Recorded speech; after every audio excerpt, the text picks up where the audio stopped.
ایک بزرگ تھے، انہوں نے یہ مجھے بات سنائی اور میں نے اپنے کانوں سے خود سنی، اور وہ بابا جی بزرگ آدمی تھے، فوت ہو گئے ہیں، اللہ تعالیٰ انہیں جوار رحمت میں جگہ نصیب فرمائے، اللہ ان کو کروٹ کروٹ جنت نصیب فرمائے، اللہ ان کی بخشش فرمائے، جنت میں اعلیٰ مقام عطا فرمائے۔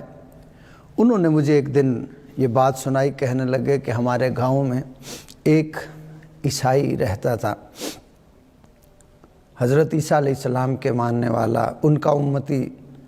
تو الحمدللہ ہم سارے نبیوں کا دل و جان سے احترام کرتے ہیں اور ان کو مانتے ہیں، اور سب ہمارے دل میں بستے ہیں۔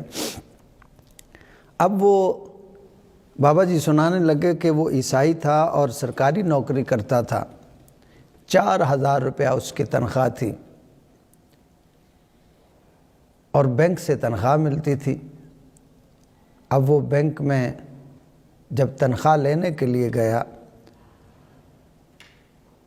تو 4 کی بجائے غلطی سے اسے 40,000 مل گیا،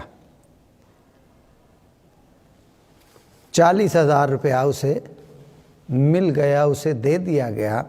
اب اس نے پیسے لیے اور چلا گیا۔ اب جب شام کو انہوں نے حساب و کتاب کیا، اب اس میں 36,000 روپے کا رولا بن رہا تھا کہ یہ 36,000 روپیہ کہاں گیا۔ وہ بینک کے ملازمین پریشان ہو گئے کہ اب ہم کیا کریں گے، اتنی رقم بھی ہمارے پاس نہیں ہے کہ ہم ڈال کے اسے پورا کریں۔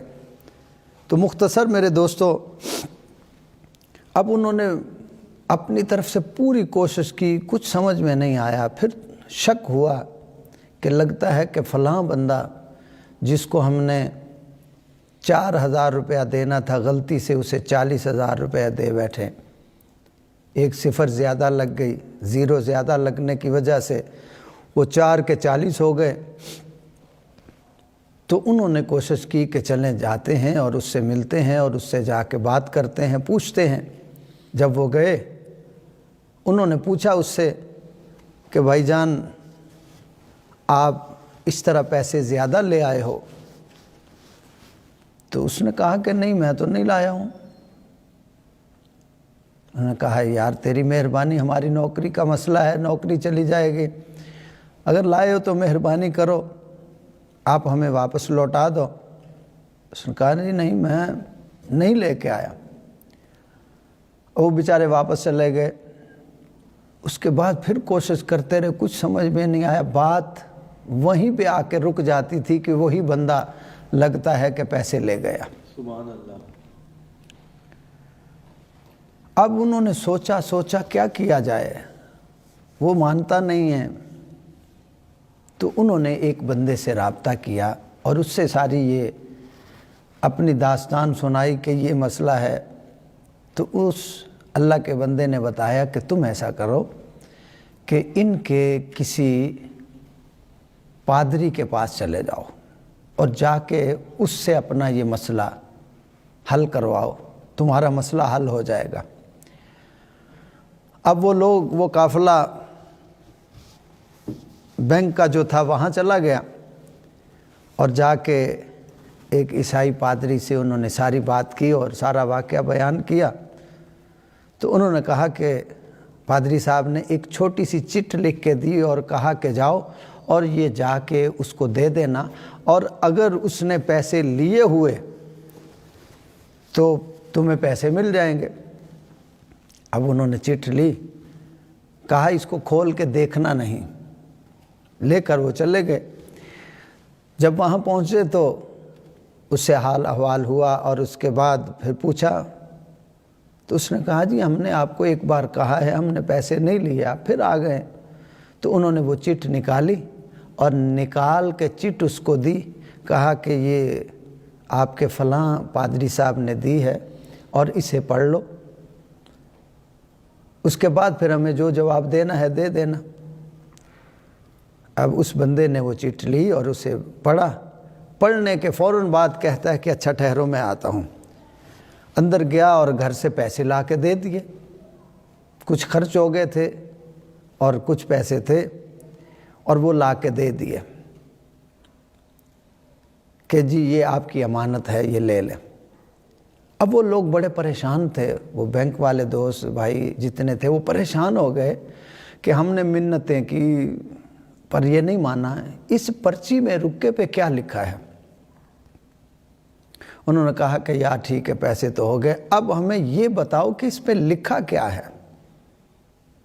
میرے مسلمانوں اس کو غور سے سنو اور اپنے کردار کو ہم سارے ٹھیک کریں۔ ہمارا کردار کتنا بگڑ گیا ہے، ہم کتنے گمراہی میں گر چکے ہیں کہ اس رکے پر یہ لکھا ہوا تھا کہ تم یہ بتاؤ کہ تم کب سے مسلمان ہو گئے ہو کہ جھوٹ بولنا شروع ہو گئے ہو، بے ایمانیاں کرنے شروع ہو گئے، بس اتنا لکھا تھا۔ اب کتنی شرم کی بات ہے ہمارے لیے، ہم مسلمانوں کے لیے کتنے افسوس کی بات ہے، جب ایسی باتیں ہوتی ہیں تو ہمارے سر جھک جاتے ہیں، ہمیں شرم آتی ہے کہ ہمارا کردار کیسا ہے۔ قرآن ہمارا سچا، اللہ ہمارا سچا، نبی ہمارے سچے، دینوں کا سردار، تمام ادیان کا ہمارا دین سردار، ہماری کتاب جو اللہ نے ہمیں عطا فرمائی قرآن پاک ساری کتابوں کی سردار، جو ہمیں نبی کریم صلی اللہ علیہ وآلہ وسلم عطا فرمائے وہ سارے نبیوں کے سردار، اور ہمیں امت بنایا تو ساری امتوں کی سردار، مگر ہمارا کردار کیا ہے کہ اس پہ لکھا تھا کہ تم کب سے مسلمان ہو گئے ہو کہ جھوٹ بولنے لگ گئے ہو، بے ایمانی کرنے لگ گئے ہو، بس اتنا لکھا تھا۔ تو میرے دوستو سوچنے کا مقام ہے، ہمیں غور و فکر کرنی چاہیے کہ ہم نے کیا کرنا تھا۔ ہم تو انسانیت کے لیے ایک رہنمائی کا کردار ادا کرنے آئے تھے، مگر ہم گمراہی کا کردار ادا کر رہے ہیں۔ اب میں نے 2-4 عیسائیوں سے، عیسیٰ علیہ السلام کے ماننے والوں سے پوچھا کہ آپ عیسیٰ علیہ السلام کی قسم کھاتے ہو؟ انہوں نے کہا نہیں، ہم قسم نہیں کھاتے عیسیٰ علیہ السلام کی۔ میں نے پوچھا کہ آپ تورات کی قسم اٹھاتے ہو؟ انہوں نے کہا کہ کبھی قسم نہیں اٹھاتے، مگر ہم مسلمان بات بات پہ قرآن کی قسم اٹھاتے ہیں، اللہ کی قسم اٹھاتے ہیں، اپنے نبی کریم صلی اللہ علیہ وآلہ وسلم کی قسم اٹھا جاتے ہیں اور جھوٹی قسمیں اٹھا جاتے ہیں۔ اور عدالتوں میں بھی آپ دیکھو گے 5,000 روپے لے کے قسم، جھوٹی گواہی دے کے قسم دے دیتے ہیں۔ تو اللہ تعالی ہمیں ہدایت نصیب فرمائے، اللہ عمل کی توفیق عطا فرمائے۔